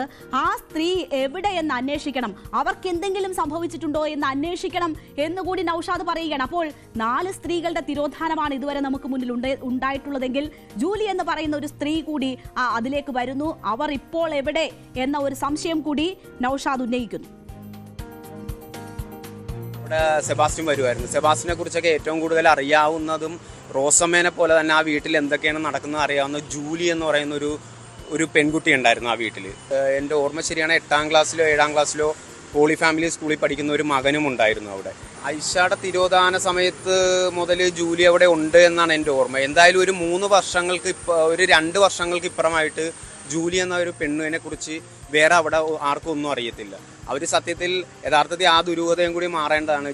റോസമ്മ പോലും ഒരു ചാനലിലോ അല്ലെങ്കിൽ അന്വേഷണ ഉദ്യോഗസ്ഥരോടോ അവരുടെ വീട്ടിൽ അങ്ങനെ ഒരു ആൾ താമസിച്ചിട്ടുണ്ടായിട്ട് പറയുന്നില്ല. അവിടുത്തെ നാട്ടുകാർക്ക് മൊത്തം അറിയാവുന്നതാണ്. ആ സമയങ്ങളിൽ ഇടയ്ക്ക് അവിടെ വന്ന് താമസിക്കുന്ന ഒരാൾ ജൂലിയുടെ ഹസ്ബൻഡാണെന്നാണ് പറഞ്ഞുകൊണ്ടിരുന്നത് വെച്ചാൽ നമ്മളാരും ഇവരെ നേരിട്ട് ഇന്നേവരെ കണ്ടിട്ടില്ല. ജൂലിയെ നമ്മൾക്ക് അറിയാവുന്നതാണ്. അതിൻ്റെ ഇടക്കാണെന്നുണ്ടെങ്കിലും ജൂലി ആകെ പള്ളിയിൽ പോവുക, തിരിച്ചു വരിക. അപ്പോഴൊരു മാനസിക നില തെറ്റിയ രൂപത്തിലാണ് ഈ ജൂലിയുടെ നടപ്പും കാര്യങ്ങളും എല്ലാം. പലപ്പോഴും റോസമ്മ തന്നെ പറഞ്ഞിട്ടുണ്ട് കുറച്ച് മെന്റൽ പ്രശ്നങ്ങളൊക്കെ ഉണ്ടായിരുന്ന ആളാണെന്നൊക്കെ റോസമ്മ തന്നെ പറഞ്ഞിട്ടുള്ള അറിവ് തന്നെയാണ്. പിന്നെ ഒരു സുപ്രഭാതത്തിൽ ജൂലിനെ കാണാനില്ല. ഏതായാലും ഈ കേസുമായി ബന്ധപ്പെട്ട് വളരെ ഗുരുതരമായ ആരോപണങ്ങൾ റോസമ്മയ്ക്കെതിരെ ഉന്നയിക്കുകയാണ് ഈ യുവാവ്. പോലീസ് ഈ വിഷയവുമായി ബന്ധപ്പെട്ട് ഇതുമായി ഇടപെട്ടവരെ, ഇവരുമായി പരിചയമുള്ളവരെ ഒക്കെ കണ്ടെത്തുകയും അവരിൽ നിന്ന് വിവരങ്ങൾ തേടുകയും ഒക്കെ ചെയ്യുകയാണ്. അപ്പോൾ അന്വേഷണ സംഘത്തിന് മുന്നിലേക്ക് ഒരാളെ കൂടി ന്യൂസ് 18 ചൂണ്ടിക്കാണിക്കുകയാണ്. ഞങ്ങളുടെ പ്രതിനിധി ശരണ്യ സ്നേഹജൻ ചൂണ്ടിക്കാണിക്കുകയാണ്. അത് ഏറെ കാര്യങ്ങൾ അറിയാവുന്ന നൌഷാദാണ്. എന്തായാലും അന്വേഷണ സംഘം ആ വഴിക്കും നീങ്ങും എന്ന് നമുക്ക് പ്രതീക്ഷിക്കാം. എന്തായാലും ഇപ്പോൾ അന്വേഷണ സംഘം ഇരുട്ടിൽ തപ്പുന്നു എന്നതാണ് നമുക്ക് ലഭ്യമാകുന്ന വിവരം.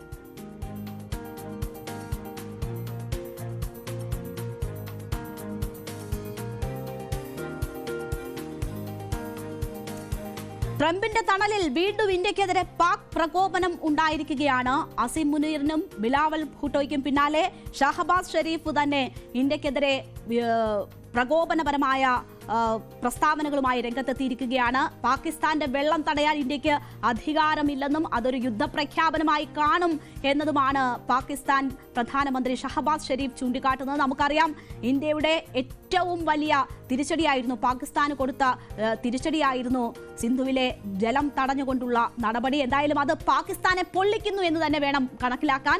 അത് അവരെ അസ്വസ്ഥപ്പെടുത്തിക്കൊണ്ടിരിക്കുന്നു എന്ന് വേണം മനസ്സിലാക്കാൻ. ഇപ്പോൾ വീണ്ടും പ്രകോപനവുമായി എത്തിയിരിക്കുന്നു. സിന്ധു നദിയിലെ വെള്ളം തടയുന്നത് യുദ്ധമായി കണക്കാക്കുമെന്നും ഇന്ത്യയെ വീണ്ടും പാഠം പഠിപ്പിക്കുമെന്നും പറയുകയാണ് പാക് പ്രധാനമന്ത്രി ഷഹബാസ് ഷെരീഫ്. ഇസ്ലാമാബാദിൽ നടന്ന ഒരു ചടങ്ങിനിടെയാണ് ഈ ഒരു വിവാദ പരാമർശമുണ്ടായിരിക്കുന്നത്. പാകിസ്ഥാൻ അർഹമായ ഒരു തുള്ളി വെള്ളം പോലും തട്ടിയെടുക്കാൻ ഇന്ത്യയെ അനുവദിക്കില്ല എന്ന് ഷഹബാസ് ഷെരീഫ് പറയുന്നു. പാക് സൈനിക മേധാവി അസിം മുനീർ വലിയ വീരവാദങ്ങൾ മുഴക്കിയിരുന്നു. വിദേശകാര്യമന്ത്രി ബിലാവൽ ഭൂട്ടോ വലിയ വീരവാദങ്ങൾ പറഞ്ഞിരുന്നു. അതിനൊക്കെ പിന്നാലെയാണ് ഇതുകൂടി വരുന്നതെന്ന് നമ്മൾ കാണണം. പഹൽഗാം ഭീകരാക്രമണത്തിന് പിന്നാലെ പാകിസ്ഥാനെതിരായുള്ള കടുത്ത നടപടിയുടെ ഭാഗമായാണ് ഇന്ത്യ സിന്ധു നദീജല കരാർ മരവിപ്പിച്ചത്.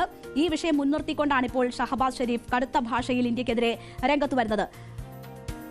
ഞങ്ങൾക്ക് വെള്ളം തരുന്നത് നിർത്തുമെന്നാണ് ഭീഷണി. അത്തരമൊരു നീക്കത്തിന് ശ്രമിച്ചാൽ ഒരിക്കലും മറക്കാത്ത പാഠം പഠിപ്പിക്കുമെന്ന് പാകിസ്ഥാൻ പറയുന്നു. അസിം മുനീർ US സന്ദർശനത്തിനിടെ ഇന്ത്യക്കെതിരെ ആണവ ഭീഷണിയാണ് ഉയർത്തിയത്. അത് ഇന്ത്യക്കെതിരായ ഭീഷണി മാത്രമല്ല, ലോകരാഷ്ട്രങ്ങൾക്കുള്ള ഒരു ഭീഷണി എന്ന് തന്നെ വേണം പറയാൻ. പാക് സൈനിക മേധാവി പറഞ്ഞത് ഞങ്ങളെ ആരെങ്കിലും ആക്രമിച്ചാൽ ലോകത്തിന്റെ ഒരു ഭാഗവും കൊണ്ട് ഞങ്ങൾ പോവുകയുള്ളൂ എന്നതാണ്. മാത്രവുമല്ല, അവിടെ അണക്കെട്ട് സിന്ധു നദീജല കരാർ മരവിപ്പിച്ച ഇന്ത്യ അവിടെ പാകിസ്ഥാന് ജലം തരാതിരിക്കാൻ അണക്കെട്ട് കെട്ടട്ടെ, പണി പൂർത്തിയാകുമ്പോൾ അത് മിസൈൽ ഉപയോഗിച്ച് തകർക്കും എന്നുകൂടി ഭീഷണി മുഴക്കിയിരുന്നു അസിം മുനീർ. അത് ഈ പാകിസ്ഥാനിൽ നിന്ന് അമേരിക്കയിലെത്തി അവിടെ ആതിഥേയത്വം സ്വീകരിച്ചുകൊണ്ട് പാക് പ്രവാസികളുടെ സംഘടിപ്പിച്ച ഒരു ചടങ്ങിലായിരുന്നു ഈ വലിയ ഭീഷണി. അത് ഇന്ത്യക്കെതിരായ ഭീഷണി എന്ന് മാത്രം പറഞ്ഞാൽ പോരാ, പാകിസ്ഥാൻ ഒരു തെമ്മാടി രാഷ്ട്രമാണ് എന്നത് ലോകത്തോട് വിളിച്ചു പറയുന്ന ആണവ ഭീഷണി മുഴക്കുന്ന ഒരു പ്രസ്താവനയാണ് അസിം മുനീറിന്റെ ഭാഗത്തു നിന്നും ഉണ്ടായത്. അതിനെ തുടർന്നാണ് പിന്നീട് ബിലാവൽ ഭൂട്ടോയും സമാനമായിട്ടുള്ള വലിയ രീതിയിലുള്ള പ്രകോപനപരമായ നിലപാടുകൾ ഇതുമായി ബന്ധപ്പെട്ട് പറഞ്ഞത്. എന്തായാലും ഈ പ്രകോപനം പാകിസ്ഥാന്റെ ഭാഗത്തു നിന്നും തുടർന്നു വരികയാണ്. പക്ഷേ ഇന്ത്യ അത് കാര്യമാക്കുന്നതേയില്ല. ഇന്ത്യ നിലപാടുകളിൽ ഉറച്ചു നിൽക്കുന്നതാണ് നമ്മൾ കണ്ടത്. അസിം മുനീർ ഈ ഓപ്പറേഷൻ സിന്ദൂറിന് ശേഷം രണ്ടാം തവണയാണ് അമേരിക്കയിൽ എത്തുകയും അവിടെ പലതരത്തിലുള്ള ചർച്ചകൾ നടത്തുകയും ചെയ്തത്. അതിനൊടുവിലാണ് അവിടെ അദ്ദേഹത്തിന്റെ വളരെ പ്രകോപനപരമായ പ്രസ്താവന ഉണ്ടാകുന്നത്. ഇന്ത്യക്കെതിരെ യുദ്ധം ചെയ്യും എന്ന പ്രഖ്യാപനം തന്നെയാണ് ബിലാവൽ ഭൂട്ടോയും ഇതുമായി ബന്ധപ്പെട്ട് നടത്തിയത്. ഇതിന് പാകിസ്ഥാനിലെ ജനങ്ങൾ ഒറ്റക്കെട്ടായി നിൽക്കുമെന്നും ബിലാവൽ ഭൂട്ടോ വ്യക്തമാക്കി. സിന്ധു നദിയിലെ ജലം ഇന്ത്യ തടയുകയാണെങ്കിൽ അത് പാകിസ്ഥാനിലെ ജനങ്ങളെ ദാരിദ്ര്യത്തിലേക്ക് നയിക്കുമെന്നും ഇത് പാകിസ്ഥാന്റെ സംസ്കാരത്തെ പ്രതികൂലമായി ബാധിക്കും എന്നതുമാണ് ബിലാവൽ ഭൂട്ടോ പറയുന്നത്. അസിം മുനീർ പറഞ്ഞ പ്രസ്താവന അത് ലോകത്തിന് തന്നെ ഭീഷണിയാണെന്നിരിക്കെ പെന്റഗണിന്റെ മുൻ ഉദ്യോഗസ്ഥൻ മൈക്കൽ റൂബിൻ അസിം മുനീറിനെതിരെ രംഗത്ത് വന്നിരുന്നു. സ്യൂട്ടിട്ട ഒസാമ ബിൻ ലാദനാണ് അസിം മുനീർ എന്ന ഒരു വിമർശനമാണ് അദ്ദേഹം ഉന്നയിച്ചത്. കാരണം US-ന്റെ മണ്ണിൽ നിന്ന് ഇത്തരമൊരു ഭീഷണി മുഴക്കാൻ ഇതുവരെ ആരും തയ്യാറായിട്ടില്ല. ഇപ്പോൾ ഉസാമ ബിൻ ലാദൻ ചെയ്തതെന്താണോ പറഞ്ഞതെന്താണോ അതാണ് അസിം മുനീർ പറഞ്ഞിരിക്കുന്നതെന്നും അത് അസിം മുനീറിനെ വിലക്കണം, വിസ നൽകുന്നതിൽ ഉൾപ്പെടെയുള്ള കാര്യങ്ങളിൽ അസിം മുനീറിനെ വിലക്കണം എന്നതും കൂടി ചേർത്തുകൊണ്ടാണ് പെന്റഗൺ മുൻ ഉദ്യോഗസ്ഥൻ രംഗത്ത് വന്നിരിക്കുന്നത്. വലിയ വിമർശനം ഈ അസിം മുനീറിന്റെ പരാമർശത്തിനെതിരെ അമേരിക്കയ്ക്കുള്ളിൽ തന്നെ ഉയരുന്നുണ്ട്. പാകിസ്ഥാനെ തീവ്രവാദ രാഷ്ട്രമായി പ്രഖ്യാപിക്കണമെന്നും തുടങ്ങിയ കാര്യങ്ങളും മൈക്കൽ റൂബിൽ ഉന്നയിച്ചു.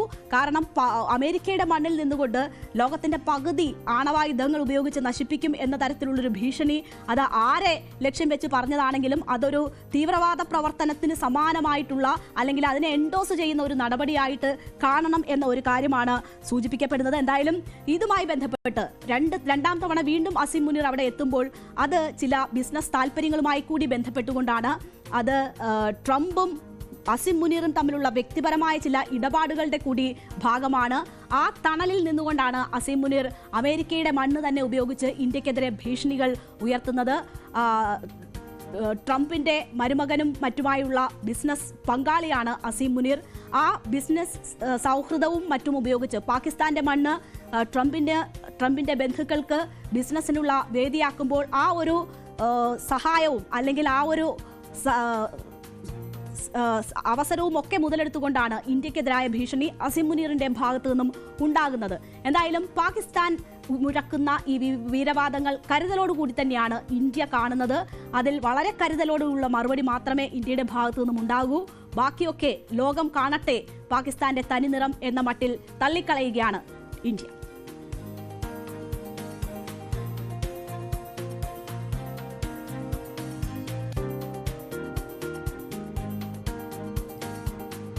എന്തായാലും തെരഞ്ഞെടുപ്പിൽ സാന്ദ്ര തോമസിന് മത്സരിക്കാൻ കഴിയില്ല പ്രസിഡന്റ് സ്ഥാനത്തേക്ക് എന്നത് ഉറപ്പായിരിക്കുകയാണ്. സാന്ദ്രയ്ക്ക് പ്രസിഡന്റ് സ്ഥാനത്തേക്ക് മത്സരിക്കാൻ, നിർമ്മാതാക്കളുടെ സംഘടനയിൽ മത്സരിക്കാനുള്ള സാഹചര്യം പാടെ അടഞ്ഞിരിക്കുന്നു. സാന്ദ്ര ചൂണ്ടിക്കാട്ടിയ കാര്യങ്ങൾ കോടതി തള്ളിയിരിക്കുകയാണ്. അതുകൊണ്ട് തന്നെ നാളെ തെരഞ്ഞെടുപ്പ് നടക്കുമ്പോൾ പ്രസിഡന്റ് സ്ഥാനത്തേക്ക് സാന്ദ്ര ഉണ്ടാകില്ല. സാന്ദ്രയുടെ മത്സരിക്കാനുള്ള തീരുമാനം ഒരു പോരാട്ടമായിരുന്നു. പക്ഷേ നിയമ നടപടികളിലേക്ക് കടന്നിട്ടും കോടതിയിൽ സാന്ദ്രയ്ക്ക് തിരിച്ചടിയാണ് ഉണ്ടായിരിക്കുന്നത്. തെരഞ്ഞെടുപ്പുമായി ബന്ധപ്പെട്ട് നിർമ്മാതാവ് സാന്ദ്ര തോമസ് 3 ഹർജികളാണ് കോടതിയിൽ നൽകിയിരുന്നത്. നമുക്കറിയാം, സാന്ദ്ര മത്സരിക്കാൻ തീരുമാനിക്കുന്നു, നാമനിർദ്ദേശ പത്രിക നൽകുന്നു. പക്ഷേ വരണാധികാരി ആ നാമനിർദ്ദേശ പത്രിക തള്ളുകയാണ് ഉണ്ടായത്. 3 സിനിമ സാന്ദ്രയുടെ പേരിലില്ല എന്നത് ചൂണ്ടിക്കാട്ടിയാണ് ആ പത്രിക തള്ളിയത്. അപ്പോൾ സാന്ദ്ര പറഞ്ഞു, ഇങ്ങനെ ഒരു വരണാധികാരിയുടെ നിയമനം ബൈലോയിലുള്ള കാര്യമല്ല, ഈ വരണാധികാരി എവിടെ നിന്ന് വന്നു, ഈ നിയമനം ശരിയാണോ എന്നതുൾപ്പെടെയുള്ള കാര്യങ്ങൾ കോടതിയിൽ ചലഞ്ച് ചെയ്യാനാണ് സാന്ദ്ര തീരുമാനിച്ചിരുന്നത്.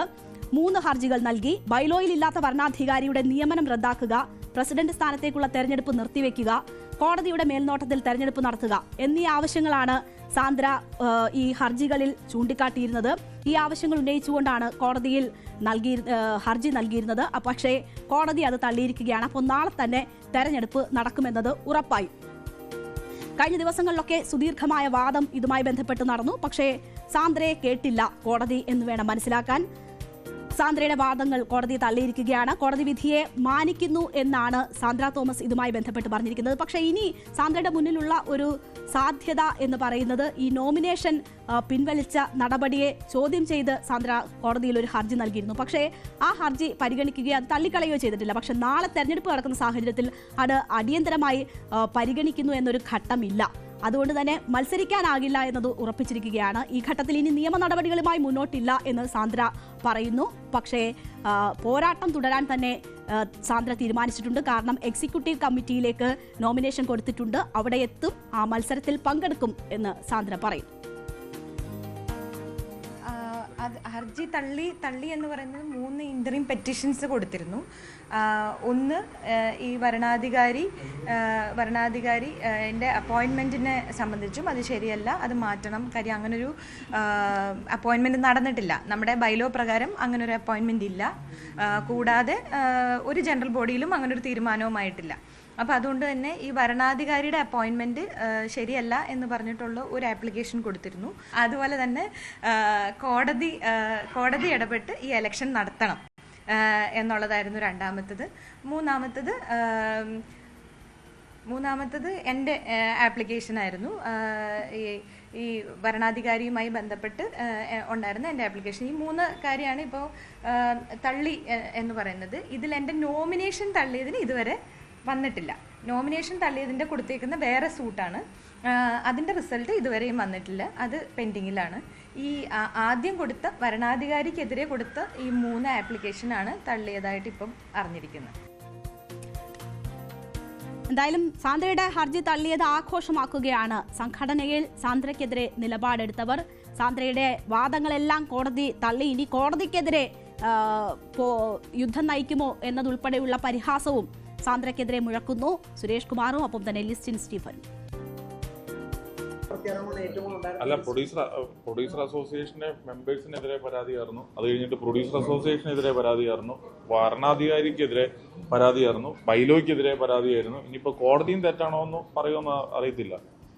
എന്തെല്ലാം ചീപ്പ് ഷോകളാണ് കാട്ടിക്കൊണ്ടിരുന്നത്. നമ്മളൊക്കെ അതായത് സിനിമകളിൽ റിവ്യൂ എടുക്കുന്ന മറ്റേ നമ്മുടെ അലൻ ജോസ് പെരേര, ആറാട്ടണ്ണൻ, അവരെ കൊണ്ടിട്ടൊക്കെ ഈവന്റ് എടുപ്പിച്ച് സാന്ദ്ര തോമസ് എന്ന പുലിക്കുട്ടിയെ പറ്റി നിങ്ങൾക്ക് എന്താണ് പറയാനുള്ളത്, അവരെ കൊണ്ട് അഭിപ്രായം എടുപ്പിക്കുന്നു, MLA കൊണ്ട് അഭിപ്രായം എടുപ്പിക്കുന്നു. ഇതെന്താണ്? പ്രൊഡ്യൂസർ അസോസിയേഷനിൽ വോട്ടുള്ളത് ആകെപ്പാടെ 315 പേർ.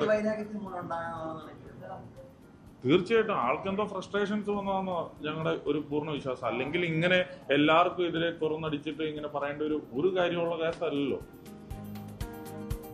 ശരി, എന്തായാലും കോടതി വിധി എതിരായതോടുകൂടി അവരുടെ വാദങ്ങൾക്ക് കൂടുതൽ ബലം വന്നിരിക്കുന്നു എന്നതാണ് അവർ പറയുന്ന കാര്യം. എന്തായാലും നാളെ തെരഞ്ഞെടുപ്പ് നടക്കാൻ പോവുകയാണ്. നിർമ്മാതാക്കളുടെ സംഘടനയുടെ തലപ്പത്തേക്ക് ഒരു വനിത വരില്ല എന്ന് ഉറപ്പായിരിക്കുന്നു. അപ്പോഴും പ്രതീക്ഷ ഇനി അമ്മ എന്ന താര സംഘടനയിലാണ്. അവിടെ തെരഞ്ഞെടുപ്പിന് ഇനി 2 ദിവസം മാത്രമാണുള്ളത്. ഇതുവരെ കാണാത്ത തരത്തിലുള്ള തെരഞ്ഞെടുപ്പ് ക്യാമ്പയിനാണ് അമ്മ തെരഞ്ഞെടുപ്പിൽ ഇത്തവണ കണ്ടത്. എല്ലാവരും വോട്ട് വാങ്ങാനുള്ള അല്ലെങ്കിൽ വോട്ട് ചോദിക്കാനുള്ള തിരക്കിലാണ്. ഇതുപോലെയുള്ള ക്യാമ്പയിൻ ഒന്നും അമ്മയിൽ നടന്നു കണ്ടിട്ടില്ല. നമുക്കറിയാം 31 വർഷത്തെ അമ്മയുടെ ചരിത്രത്തിൽ ആദ്യമായി പ്രസിഡന്റ് സ്ഥാനത്തേക്ക് ഒരു വനിത വരാൻ പോകുന്ന സാഹചര്യമാണുള്ളത്. ശ്വേതാ മേനോൻ പ്രസിഡന്റ് ആകുമെന്ന് ഏറെക്കുറെ ഉറപ്പാണ്. പക്ഷേ മത്സരം ഇപ്പോഴും കടുത്തത് തന്നെയാണ്. എന്തൊക്കെ അട്ടിമറികൾ നടക്കുന്നു എന്നത് നമ്മൾ കാത്തിരുന്ന് തന്നെ കാണണം. എന്തായാലും വീറും വാശിയേറിയ തെരഞ്ഞെടുപ്പാണ് അവിടെ നടക്കുന്നത്. ശ്വേതാ മേനോനെതിരെ ഒരു കേസ്, ഒരു വിചിത്രമായ കേസ് ഉൾപ്പെടെ വന്നു. അതൊക്കെ ആ പ്രതിസന്ധി ഘട്ടങ്ങളൊക്കെ മറികടന്നുകൊണ്ടാണ് ശ്വേത മത്സര രംഗത്ത് ഉറച്ചു നിൽക്കുകയും ജയപ്രതീക്ഷ പുലർത്തുകയും ചെയ്യുന്നത്. കുക്കു പരമേശ്വരനെതിരെ മെമ്മറി കാർഡ് വിവാദമുണ്ടായിരുന്നു. അപ്പോൾ മത്സരിക്കുന്ന സ്ത്രീകളെ പിന്തിരിപ്പിക്കുന്നതിന് അല്ലെങ്കിൽ അവരെ ദുർബലപ്പെടുത്തുന്നതിനുള്ള നീക്കങ്ങൾ നടന്നു. പക്ഷേ അതൊക്കെ മറികടന്ന് അവർ മത്സര രംഗത്ത് ഉറച്ചു നിൽക്കുകയാണ്. അമ്മയിലെ തെരഞ്ഞെടുപ്പ് 2 ദിവസത്തിനകം നടക്കും. വളരെ ശക്തമായ ക്യാമ്പയിൻ ആയതുകൊണ്ട് തന്നെ അവിടെ 507 അംഗങ്ങളുണ്ട്. അവരെല്ലാം വോട്ട് ചെയ്യാൻ എത്തും എന്നതാണ് മനസ്സിലാക്കുന്നത്. എന്തായാലും കാത്തിരിക്കാം ഈ 2 സംഘടനകളിലെ തെരഞ്ഞെടുപ്പ് എങ്ങനെയാകുന്നത് എന്ന് അറിയാൻ. നിർമ്മാതാക്കളുടെ സംഘടനകൾ എന്തായാലും വലിയ അത്ഭുതങ്ങളൊന്നും നടക്കാനില്ല. എക്സിക്യൂട്ടീവ് കമ്മിറ്റിയിലേക്കുള്ള സാന്ദ്ര തോമസിന്റെ തെരഞ്ഞെടുപ്പ് എന്താകുന്നു എന്നത് മാത്രമേ കാത്തിരിക്കാനുള്ളൂ. അമ്മയിൽ വനിതാ പ്രസിഡന്റ് എത്തും എന്ന സാഹചര്യമുണ്ട്. കാത്തിരുന്ന് തന്നെ കാണാം കാര്യങ്ങൾ.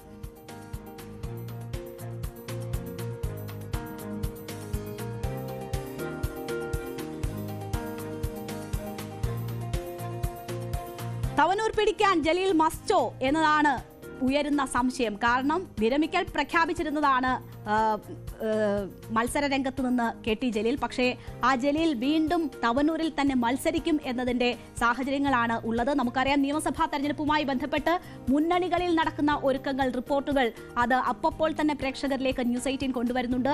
ആ തരത്തിലുള്ള ഒരു വളരെ പ്രധാനപ്പെട്ട രാഷ്ട്രീയ റിപ്പോർട്ടാണ് ഇന്ന് CV അനുമോദ് നൽകിയത്. തവനൂരിൽ KT ജലീൽ തന്നെ മത്സരിക്കും എന്ന കാര്യം ഉറപ്പാകുന്നു. അത് KT ജലീൽ തന്നെ ഏതാണ്ടൊക്കെ സ്ഥിരീകരിക്കുന്നുണ്ട്. വിരമിക്കൽ പ്രഖ്യാപിച്ചിരുന്നു. പക്ഷേ പാർട്ടിയുടെ സമ്മർദ്ദം ഇപ്പോൾ ജലീലിന് മേലുണ്ട്. അത് തവനൂർ നിലനിർത്തുക എന്നതാണ് പാർട്ടി ഉദ്ദേശിക്കുന്നത്. അതിന് ജലീൽ തന്നെ വേണം എന്ന ഒരു കാര്യത്തിലേക്ക് പാർട്ടി എത്തുമ്പോൾ അത് ജലീൽ കൂടി അംഗീകരിക്കുന്നു എന്ന് വേണം മനസ്സിലാക്കാൻ. അങ്ങനെ പാർട്ടിയുടെ സമ്മർദ്ദത്തിൽ വീണ്ടും മത്സര രംഗത്തേക്ക് ഇറങ്ങുകയാണ് KT ജലീൽ. തവനൂരിൽ 4ാമതും ജലീൽ തന്നെ എത്തുന്നു. ജലീലിന്റെ അതിന്റെ സൂചനകൾ നൽകുന്ന വാക്കുകൾ ഒന്ന് കേൾക്കാം. അതും ഇതും തമ്മിൽ ഒരു ബന്ധവുമില്ല. ഇതിന്റെ ഈ ഇത്യാദി പ്രവർത്തനങ്ങൾ തുടരും, ശക്തമായിട്ട് ഭാവിയിലും തുടരും. അതെ, അത് നമ്മളുടെ തീരുമാനം നമ്മൾ പറഞ്ഞതല്ലേ. എൻ്റെ ആഗ്രഹം അതാണ് ഞാൻ പറഞ്ഞത്. അത് ഒന്നും പിന്നെ അതിനൊന്നും പ്രസക്തിയില്ല. കാരണം ഒരുപാട് ആൾക്കാരുണ്ടല്ലോ. പിന്നെന്താ, അങ്ങനെ ഒരു പ്രസക്തിയില്ല. ഇത് മത്സര രംഗത്തേക്കില്ല എന്ന് പറയുന്ന ജലീലിന്റെ വാക്കുകളാണ്. ഒക്ടോബറിലാണ് താൻ മത്സരിക്കാനില്ല എന്ന കാര്യം KT ജലീൽ പറയുന്നത്. പക്ഷേ ഇപ്പോൾ സമ്മർദ്ദം ശക്തമാകുന്ന സാഹചര്യത്തിൽ വേണമെങ്കിൽ മത്സരിക്കുമെന്ന ഒരു നിലയിലേക്ക് തന്നെ KT ജലീൽ എത്തുകയാണ്. വീണ്ടും മത്സരിക്കുമോ എന്ന ചോദ്യത്തോട് KT ജലീൽ കഴിഞ്ഞ ദിവസം പ്രതികരിച്ചത് നിലപാടുകളിലെ മറുപടി വ്യക്തമാകുന്ന തരത്തിലാണ്. അപ്പോൾ ആ മറുപടി കൂടി കാണാം.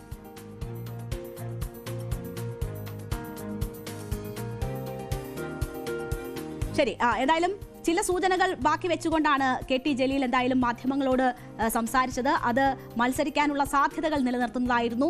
നേരത്തെ പറഞ്ഞതുപോലെയുള്ള ഒരു കടുംപിടുത്തം KT ജലീലിന്റെ വാക്കുകളിൽ എന്തായാലും ഇപ്പോൾ ഇല്ല എന്നത് വ്യക്തമാകണം. നമുക്കറിയാം ഈ തവനൂർ മണ്ഡലം എന്ന് പറയുന്നത് അവിടെ UDF-ൽ നിന്ന് കൂടി കുറച്ച് വോട്ടുകൾ കൊണ്ടുവന്നാൽ മാത്രമേ LDF-ന് ജയിക്കാൻ പറ്റുകയുള്ളൂ എന്ന സാഹചര്യമുള്ള മണ്ഡലമാണ്. അതുകൊണ്ട് തന്നെ ആ മണ്ഡലത്തിന്റെ സ്വഭാവം പ്രത്യേകതയുള്ളതായതുകൊണ്ട് തന്നെ KT ജലീലിനെ പോലെ ആ രീതിയിൽ കൂടി വോട്ട് സമാഹരിക്കാൻ പറ്റുന്ന ഒരാൾ അവിടെ ഉണ്ടെങ്കിൽ മാത്രമേ ആ മണ്ഡലം നിലനിർത്താൻ കഴിയുകയുള്ളൂ. വി അബ്ദുറഹ്മാൻ അവിടേക്ക് എത്തുമെന്ന് കരുതിയിരുന്നതാണ്. പക്ഷേ തവനൂരിലെ പോരാട്ടത്തിന് വി അബ്ദുറഹ്മാന് താല്പര്യമില്ല എന്നതാണ് മനസ്സിലാകുന്നത്. ജയസാധ്യതയില്ല എന്നത് തന്നെയാണ് വി അബ്ദുറഹ്മാനെ പിന്നോട്ട് വലിക്കുന്ന ഘടകം. അതുകൊണ്ട് തന്നെ ആണ് KT ജലീലിന് മേൽ ഈ സമ്മർദ്ദം ഉണ്ടാകുന്നത്. നമുക്കറിയാം കഴിഞ്ഞ കാലങ്ങളിൽ, കഴിഞ്ഞ മാസങ്ങളിൽ നോക്കിയാൽ പല വിഷയങ്ങളും ഏറ്റെടുത്ത് മുന്നിൽ നിന്ന് പോരാട്ടം നയിക്കുന്നുണ്ട് KT ജലീൽ. ലീഗുമായി ബന്ധപ്പെട്ടുള്ള വിഷയങ്ങളാകട്ടെ, ഒപ്പം തന്നെ ഈ മയക്കുമരുന്നുമായി ബന്ധപ്പെട്ടുള്ള വിഷയങ്ങൾ, PK ഫിറോസിന്റെ സഹോദരൻ പിടിയിലായതുമായി ബന്ധപ്പെട്ടുള്ള വാർത്ത, അങ്ങനെയുള്ള നിരവധി വിഷയങ്ങൾ അത് ഏറ്റെടുക്കുകയും അത് മുന്നിൽ നിന്ന് നയിക്കുകയുമാണ്. ഏറ്റവും ഒടുവിൽ PK ഫിറോസുമായി ബന്ധപ്പെട്ട് ഇന്ന് പോലും ഫേസ്ബുക്ക് പോരാട്ടത്തിലാണ് KT ജലീൽ ഉള്ളത്. അത് അനധികൃത സ്വത്ത് സമ്പാദനവുമായി ബന്ധപ്പെട്ടൊക്കെയുള്ള ഒരു പോസ്റ്റാണ്. വീട് വാങ്ങിയതും വെച്ചതുമായി ബന്ധപ്പെട്ടൊക്കെ ഒരു പോസ്റ്റ് KT ജലീൽ ഇടുന്നു. അതിന് PK ഫിറോസ് മറുപടി നൽകുന്നു. തമിഴിലെ ഡയലോഗൊക്കെ വെച്ചുകൊണ്ടാണ് രണ്ടുപേരും ഫേസ്ബുക്കിൽ ഏറ്റുമുട്ടുന്നത്. അപ്പോൾ ആ പോരാട്ടം ഇങ്ങനെ കടുപ്പിക്കുകയാണ്. എന്തായാലും മത്സര രംഗത്തേക്ക് ജലീൽ എത്തുന്നു എന്നതിന്റെ സൂചനകൾ തന്നെയാണ് വരുന്നത്. പാർട്ടിയുടെ സമ്മർദ്ദം നാലാമതും ഇങ്ങനെ ഒരു അംഗത്തിന് KT ജലീലിനെ പ്രേരിപ്പിക്കുന്നു എന്ന് മനസ്സിലാക്കുന്നു. ഒരു സീറ്റ് പോലും, ഒരു സാധ്യത പോലും തള്ളിക്കളയാൻ കഴിയാത്ത തരത്തിൽ മത്സരം മുറുക്കാനുള്ള നീക്കമാണ് അണിയറയിൽ മുന്നണികളും പാർട്ടികളും നടത്തുന്നത്. അതുകൊണ്ട് തന്നെ വേണ്ട എന്ന് പറഞ്ഞ് വിരമിക്കൽ പ്രഖ്യാപിച്ച KT ജലീലിന് പോലും തിരിച്ചെത്തിയ മണ്ഡലം സംരക്ഷിക്കാനുള്ള ഉത്തരവാദിത്വം ഏറ്റെടുക്കേണ്ടി വരുന്നു എന്നതാണ് സാഹചര്യം. അപ്പോൾ നമ്മളുടെ ഫോക്കസ് 5 പൂർത്തിയായിരിക്കുകയാണ്. ഇടവേളയ്ക്ക് ശേഷം നമുക്ക് സെഗ്മെന്റുകളിലേക്ക് എത്താം.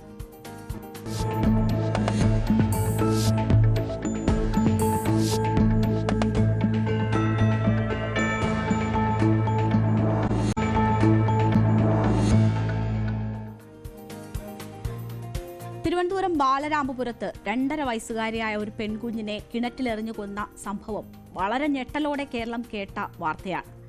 6 മാസം പിന്നിടുന്നു ആ സംഭവം നടന്നിട്ട്. ഈ കേസുമായി ബന്ധപ്പെട്ട് അമ്മാവൻ കസ്റ്റഡിയിലായിരുന്നു. പക്ഷേ ചോദ്യം ചെയ്യലിൽ കുട്ടിയെ കിണറ്റിലിട്ടത് താനല്ല എന്ന് അമ്മാവൻ പറഞ്ഞു. അതോടുകൂടി ഈ സംശയമുന മറ്റു പലരിലേക്കും നീളുന്ന സാഹചര്യമുണ്ടായി. എന്തായാലും ഇപ്പോഴും ഈ കേസുമായി ബന്ധപ്പെട്ട് വ്യക്തതകൾ വന്നിട്ടില്ല. അന്വേഷണം ക്രൈംബ്രാഞ്ചിന് കൈമാറും എന്ന ഒരു സാഹചര്യമാണ് ഇപ്പോഴുള്ളത്. അപ്പോൾ 6 മാസത്തിനിപ്പുറം ഈ കേസിൽ എന്തൊക്കെ സംഭവിച്ചു എന്ന അന്വേഷണത്തിലാണ് ഡാൻ കുര്യൻ. റിപ്പോർട്ടിലേക്ക്.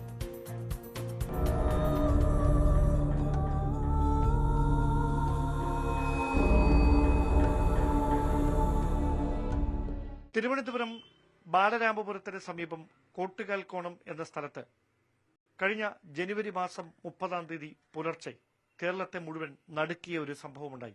2.5 വയസ്സ് മാത്രം പ്രായമുള്ള ഈ വീട്ടിൽ താമസിച്ചിരുന്ന കുഞ്ഞിനെ ഈ വീട്ടിലെ ആരോ ഒരാൾ വീടിന്റെ തൊട്ട് ചേർന്നുള്ള സമീപത്തെ കിണറ്റിൽ എറിഞ്ഞ് കൊലപ്പെടുത്തി. ബാലരാമപുരം പോലീസാണ് ഇതുമായി ബന്ധപ്പെട്ട് വിശദമായ അന്വേഷണം നടത്തിയത്.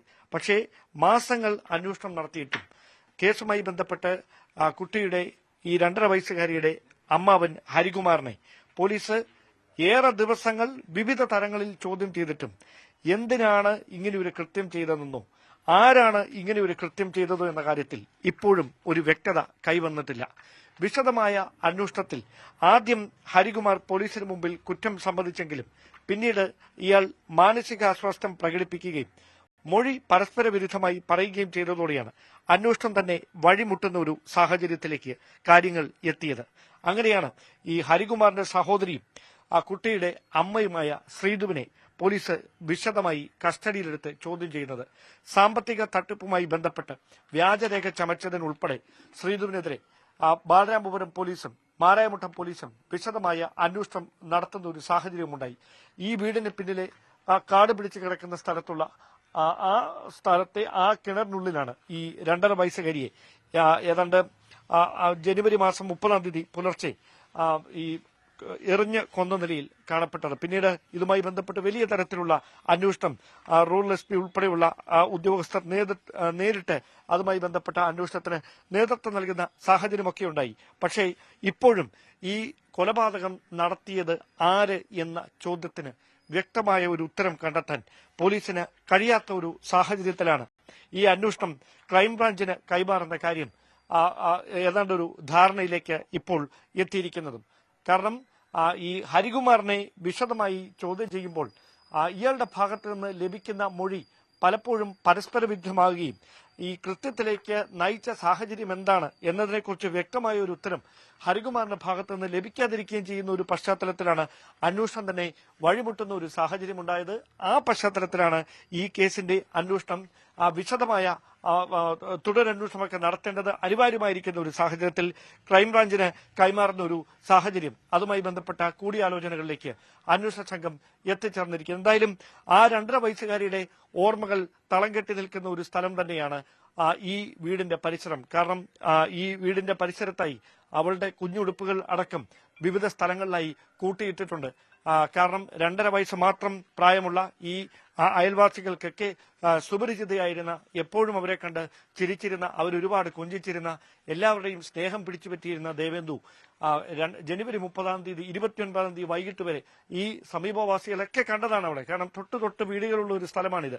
പക്ഷേ പിന്നീട് 30-ാം തീയതി പുലർച്ചെ നേരം പുലരുമ്പോൾ ഈ നാട്ടുകാർക്ക് ഒരിക്കലും കേൾക്കാൻ ആഗ്രഹിക്കാത്ത, ഒരിക്കലും കാണാൻ ആഗ്രഹിക്കാത്ത കാഴ്ചയാണ് ഈ വീടിന്റെ കിണറ്റിന് സമീപത്ത് നിന്ന് കാണാൻ കഴിഞ്ഞത്.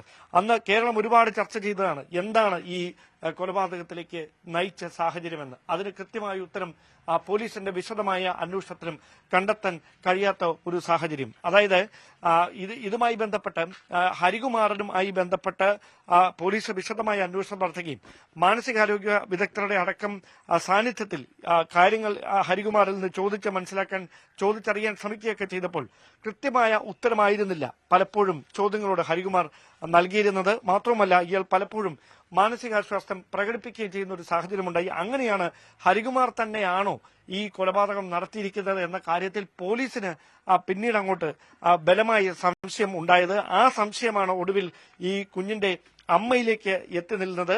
പിന്നീട് അമ്മയെ വിശദമായി ചോദ്യം ചെയ്തെങ്കിലും അപ്പോഴും വ്യക്തമായ ഉത്തരം ലഭിച്ചില്ല. അങ്ങനെയൊരു പശ്ചാത്തലത്തിലാണ് ഈ കേസിന്റെ തുടരന്വേഷണം ക്രൈംബ്രാഞ്ചിന് കൈമാറുക എന്നൊരു തീരുമാനത്തിലേക്ക് പോലീസ് എത്തുകയും ചെയ്യുന്നത്. എന്തായാലും ഈ വീടിനുള്ളിൽ നിലവിൽ ആരുമില്ല. ഈ സംഭവം ഉണ്ടായതിനു ശേഷം പോലീസ് ഈ വീട് സീൽ ചെയ്തിരിക്കുകയായിരുന്നു. പിന്നീട് ഇപ്പോൾ നിലവിൽ ഹരികുമാർ കസ്റ്റഡിയിൽ, പോലീസിന്റെ കസ്റ്റഡിയിൽ പലതവണ ചോദ്യം ചെയ്യലും മറ്റ് നടപടിക്രമങ്ങളുമൊക്കെ പൂർത്തിയായി ജയിലിൽ കഴിയുകയാണ്. പക്ഷേ ഈ കുടുംബവുമായി ബന്ധപ്പെട്ട് ഈ ശ്രീധുവിന്റെ അമ്മയടക്കം ഈ വീട്ടിലാണ് ഉണ്ടായിരുന്നത്. പക്ഷേ ഇപ്പോൾ അവരെവിടെയാണ് എന്ന കാര്യത്തിൽ ആളുകൾക്കും വലിയ തരത്തിലൊരു വ്യക്തത കൈവന്നിട്ടില്ല. പലപ്പോഴും നമ്മൾ ആളുകളോട് ഇതുമായി ബന്ധപ്പെട്ട കാര്യങ്ങൾ ചോദിച്ചറിയാൻ ശ്രമിച്ചിരുന്നെങ്കിലും അവരാരും വ്യക്തമായ ഒരു ഉത്തരം ഈ വീടും അല്ലെങ്കിൽ ഈ വീടുമായി ബന്ധപ്പെട്ട് മറ്റുള്ളവർ എവിടെയാണ് എന്ന കാര്യങ്ങളിലൊന്നും വ്യക്തമായ ഒരു ഉത്തരം പലപ്പോഴും നൽകിയിരുന്നില്ല.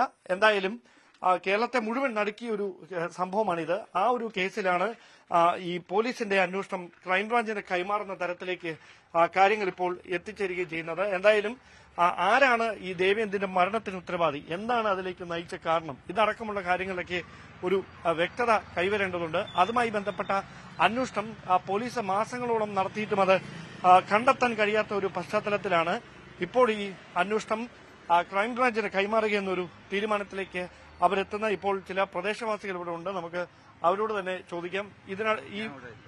ഇവിടെയുള്ളയാളല്ല. ഓക്കെ, ഇവിടെ അടുത്താണോ താമസിക്കുന്നത്? ഓക്കെ, ഈ വീട്ടിൽ പിന്നെ ആരും താമസിക്കുന്നില്ല?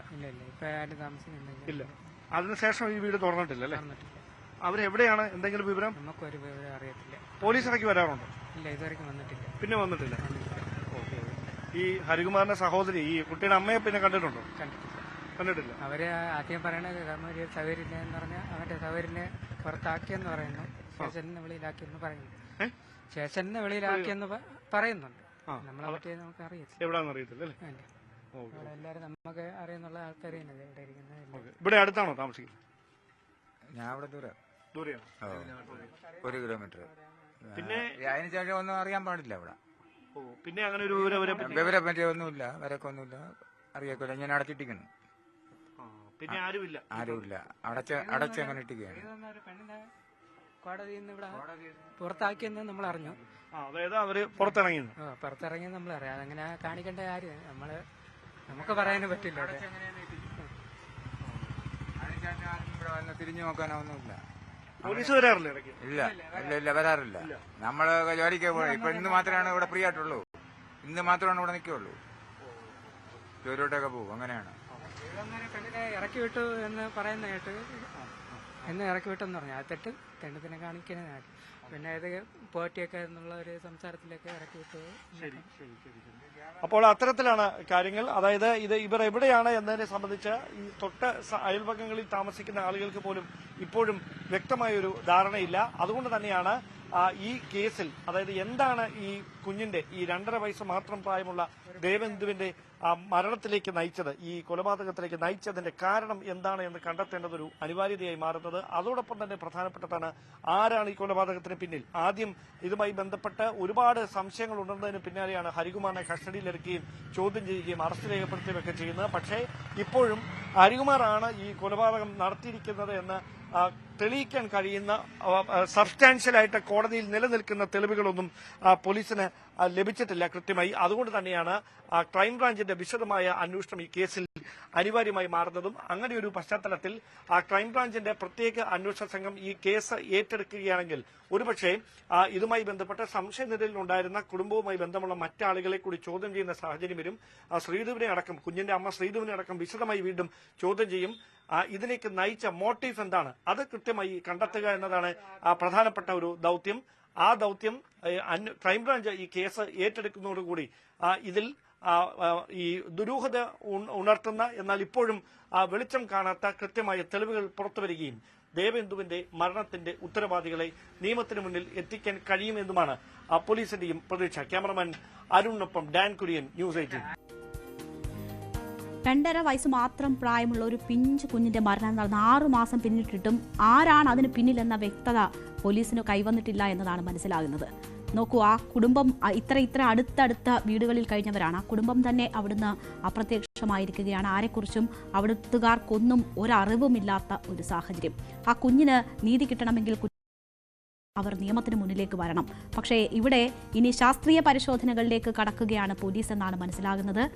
ഈ ശാസ്ത്രം ഇത്രയും പുരോഗമിക്കാത്ത ഘട്ടങ്ങളിൽ പോലും കേസന്വേഷണം എത്ര മികവാർന്ന് കൊണ്ടുപോയ കേരള പോലീസാണ്. പക്ഷേ ഒരു പിഞ്ചു കുഞ്ഞിന്റെ മരണത്തിന്റെ അന്വേഷണം 6 മാസം പിന്നിട്ടിട്ടും അതിൽ ആരാണ്, കുടുംബാംഗങ്ങളിൽ ആരാണ് അതിൽ ഉൾച്ചേർന്നിട്ടുള്ളത് എന്നതിൽ ഒരു വ്യക്തതയിലേക്ക് പോലീസിന് എത്താൻ കഴിയാതെ പോകുന്നത്. ഇതുതന്നെയാണ് നമ്മൾ ചേർത്തലയിലെ പല തിരോധാനങ്ങളുമായി ബന്ധപ്പെട്ട് കാണുന്നത്. സെബാസ്റ്റ്യന്റെ കേസുമായി ബന്ധപ്പെട്ടുമൊക്കെ നമ്മൾ കാണുന്നത് അതാണ്.